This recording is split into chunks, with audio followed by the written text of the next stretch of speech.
네, 여기까지 제가 왜 안정적인 교대를 벗어나서 일반과로 왔는지, 삼수의 나이임에도 불구하고 22살에 1학년을 왜 다시 시작했는지 얘기를 해드렸고, 이제 제가 서울로 와서 3학기 동안 어떤 활동을 했고, 거기서 이제 이런 삶에 대한 장단점을 한번 말해보려고 합니다. 일단 저는 1-1부터 금융학회에 들어갔어요. 금융학회에 들어가서 그때 아무것도 몰랐거든요, 저는. 주식도 잘 몰랐는데, 들어가서 퀀트라는 게 있어요, 분야 중에. 퀀트가 뭐냐면, 프로그래밍을 해가지고 그걸로 주식 트레이딩을 하는 거라고 생각하시면 돼요. 예를 들어서 어떤 시그널이 있을 때 그 시그널에 만족을 시키는 상황이 온다면, 그럼 알아서 컴퓨터가 매수와 매도를 해주는 거거든요. 약간 그런 거로 생각하시면 되는데, 이제 그 퀀트 대회를 아무것도 모르는 1학년이 나가서, 그 월드컨트라고 이제 세계적인 사모펀드 이런 데가 있는데 이제 거기서 주최하는 입문 대회가 있어요. 퀀트 입문 대회. 거기서 이제 한양대학교 교내 2등 정도 했고, 그다음에 DB갭스라고 투자 대회 있는데 거기서 전국 39등 했었고, 그다음에 DB 경제금융 공모전 논문 제출했고, 근데 그건 상을 타진 못했어요. 제가 많이 부족해서.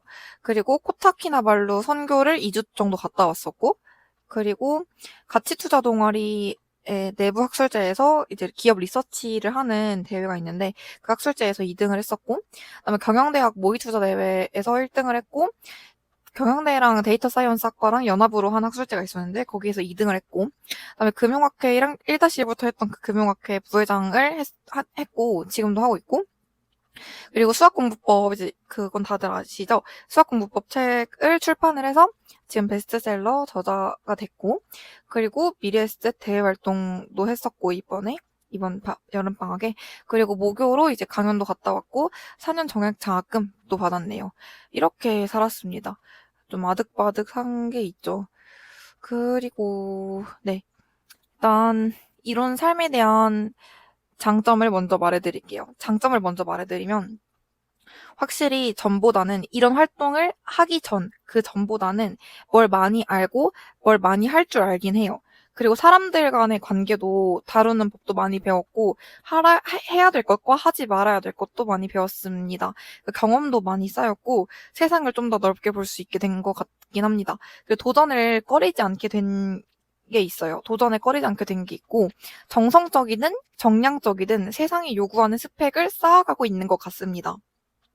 그래서 발전하고 싶다의 욕구는 많이 채워진 것 같아요. 그리고 확실히 서울에 사람들이 많으니까 배울 점 있는 사람들도 더 많고 저랑 비슷한 생각을 하는 사람들도 많아요. 이제 그런 사람들과 같이 무언가를 같이 뭐 도전해볼 수도 있고, 그리고 제 생각에 공감해주는 사람이 있다는 게 저한테는 큰 장점이었던 것 같아요. 그럼 이제 또 확실히 서울에서 노는 게 재밌습니다. 일단 사람이 많잖아요. 젊은 사람들도 많고 이제 인프라도 많고 이러니까 놀 것도 훨씬 많고, 막 대학교에서 115 이런 것도 많이 하잖아요. 이제 서울에서는 이제 그런 거 해가지고 다른 학교 사람들도 막 많이 만나보고, 이런 것들도 되게 재밌고, 저는 진짜 축제가 너무 재밌었어요. 저희 학교 축제 이제 라치오스라고 하는데, 거기서 되게 막 한양대 유니폼 입고 이렇게 하는데, 그게 진짜 너무 재밌었고, 되게 소속감이 느껴지고, 되게 그때는 뭉클했던 것 같아요. 1학년 축제가 진짜 너무 재밌어가지고. 그리고 제가 막 노는 거를 안 올려서 그러긴 하는데, 놀기도 많이 놀았거든요. 흠뻑쇼도 갔다 왔었고, 그 복겜이라는 저희 무리가 있어요. 제가 대학교 와서 친해진 무리. 이제 그 친구들이랑도 엄청 많이 만났고, 그리고 여행도 자주 갔다 왔거든요. 이제 한때는 내가 이렇게 행복해도 되나 싶을 정도의 생각을 했던 적도 있어서 되게 잘 놀러 다녔습니다. 이제 그런 것들도 다 서울에서 많은 사람들 만나서 가능했던 거지 않나. 그리고 유럽 여행도 진짜 만약에 옛날에 저였으면 도전 못 해봤을 것 같아요. 저는 유럽을 못 갈 수도 있다고 생각했거든요. 약간 좀 그렇게 만만한 여행지는 아니라고 생각해가지고. 근데 이런 것도 다 그때의 경험과 선택과 뭔가 서울에서 겪었던 일들, 이런 게 다 융합되어서 이렇게 이어졌던 것 같아요. 그 이제 단점도 솔직하게 말씀드릴게요. 일단 고려해야 할 게 진짜 많습니다. 이제 일반과를 왔잖아요. 일반과를 왔으니까 이제 내가 미래에 뭘 해야 될지 스스로 선택을 해야 되고, 아무도 안 도와줘요. 아무도 안 도와주고, 자기가 한 선택에는 자기가 스스로 책임을 져야 되고, 모든 시간에 책임을 져야 합니다. 그리고 남들이 뭐라고 해봤자 자기가 깨달아야 하기 때문에, 그래서 머리가 아프다는 단점이 있습니다. 저는, 어, 올해 진로 정병이 좀 심하게 왔어가지고, 그때 막 축제에 쌓여왔었는데, 그거 안 보고 교수님이랑 막 얘기하고 그랬거든요. 진로 상담하고. 네, 아무튼 좀 고려할 게 많다. 그리고 이게 좀 현실적인 문제인데, 돈이 진짜 많이 들긴 해요. 돈이 진짜 훨씬 많이 듭니다. 제가 왜 이렇게 악착같이 살았겠어요. 저도 편하게 놀고 싶고, 그냥 일 안 하고 싶고 하잖아요. 근데 이제 저희 집이 그렇게 여유가 있는 편은 아니고, 그냥 평범한 집이거든요. 근데 동생이 저랑 학교를 같이 왔어요. 그러니까 걔는 05년생이니까 그냥 걔는 현역으로 학교를 온 거죠. 근데 둘 다 이제 딸 둘이 서울로 오니까 사실 저희 집이 삼남매거든요. 그래서 딸 아들인데 딸 둘이 동시에 서울을 가니까 등록금 2배, 생활비 2배, 그냥 다 2배 이벤트잖아요. 근데 전 장녀니까 이제 책임감이 훨씬 좀 있어서 부모님한테 부담을 최대한 드리기가 싫었어요. 그래가지고 그 용돈도 막 주기적으로 안 받고 진짜 필요할 때만 좀 말씀을 드려서 받고 웬만하면 용돈 안 받고 제가 과외해서 벌어가지고 그걸로 썼습니다. 그래서 장학금도 공고 뜨는 거 주기적으로 확인해가지고 조건 맞는 게 잘 없거든요. 그거 해가지고 신청을 계속 해가지고 받은 거지 다 되게 노력을 많이 한 거예요. 생활비가 서울에서 보니까 한 100만 원 정도 들더라고요, 한 달에. 월세 빼고. 그래서 월세만 이제 부모님이 지원을 해주시고, 나머지는 제가 알아서 해결하려고 노력을 많이 합니다. 그래서 가끔 좀 지칠 때가 있어요. 확실히. 지칠 때가 확실히 있어요. 그리고 서울 와서 약간 불면증도 생겼거든요, 저는. 잠이 잘 안 오더라고요. 그래서 그때는 진짜 너무 힘들었는데, 막 수면 요도제를 먹어도 잠이 안 오고 올 때도 있더라고요. 그래서 힘든 걸로 따지면 교대 다닐 때보다 3배 정도 힘든 것 같아요. 3배 정도? 힘들기는 진짜 힘들어요. 신경 써야 될 것도 진짜 많아서. 노는데도 돈이 많이 들기는 합니다. 네, 지금까지 제가 생각하고 겪은 서울의 장단점을 말했고, 이제 어떤 사람한테 추천하고 비추천하는지를 말씀드릴게요. 일단 추천하는 사람들은 저처럼 성장, 자기계발, 성공 이런 욕구가 큰 사람들. 그러니까 자기의 뭔가 발전이 내 수입과도 비례하게 이어지고 이런 거를 더 바라는 사람들. 이런 사람들한테는 추천드립니다. 추천드려서 인생 한 번이잖아요. 그리고 그리고 저는 20대 때 했던 선택들은 그래도 되돌릴 수 있다고 생각하거든요. 그리고 무모함과 도전의 포장으로 충분히 커버 가능하다고 생각하기 때문에 도전해보시면 좋겠습니다. 그리고 인생 한 번쯤은 이렇게 빡세게 살아보고 싶다. 이런 사람들. 그리고 다양한 사람들과 다양한 경험을 해보고 싶은 사람들. 그리고 재밌게 놀고 싶은 사람들. 이런 분들에게 추천하고요. 그리고 이런 걸 비추천하는 사람들은 이런 바쁜 삶을 지양하시는 분들, 그리고 사람 많은 거를 되게 너무 스트레스 많이 받아 하시는 분들, 그리고 압박받는 걸 싫어하시는 분들, 이런 분들한테는 비추천인 것 같습니다.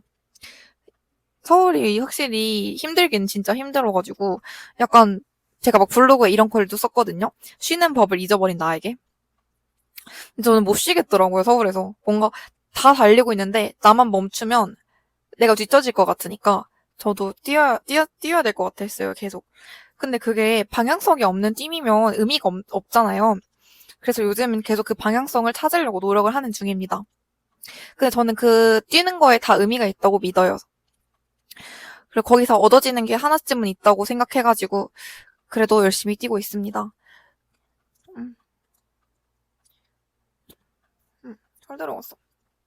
근데 제가 진짜 무서워하는 게 이것저것 다 해보다가 아무것도 아닌 사람 되는 거거든요. 그래서 올해까지만 이렇게 이것저것 해보고 내년부터는 하나로 이제 밀어가려고 합니다. 네, 여기까지가 제 얘기가 도움이 되셨다면 좋아요 한 번만 눌러주시면 감사하겠습니다. 인생 기니까 도전해보시면 좋겠습니다. 오늘도 영상 봐주셔서 고마워요. 파이팅!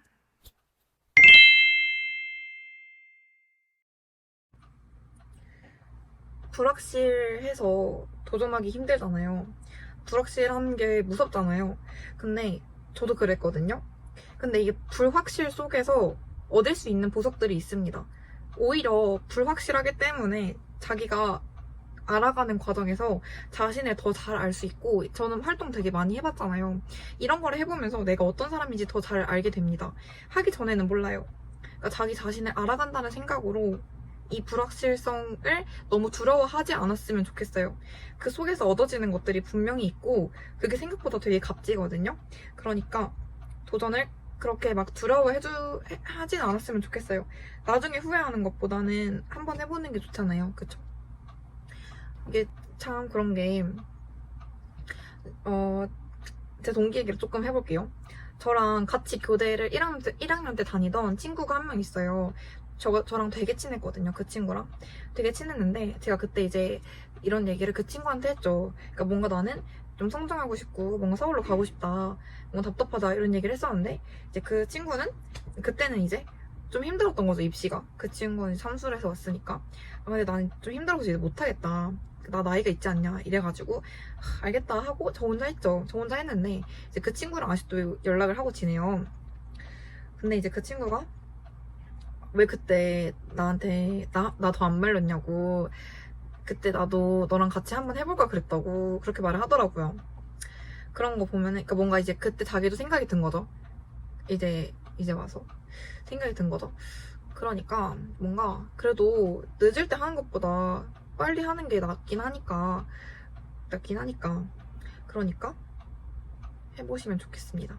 그리고 제가 해주고 싶은 영상, 또 찍고 싶은 영상이 하나 있는데, 좀 늦은 나이에 대학교를 오신 분들 있잖아요. 그런 분들한테 해주고 싶은 얘기도 있거든요. 그런 거 다음 토픽에서 한번 찍어볼게요.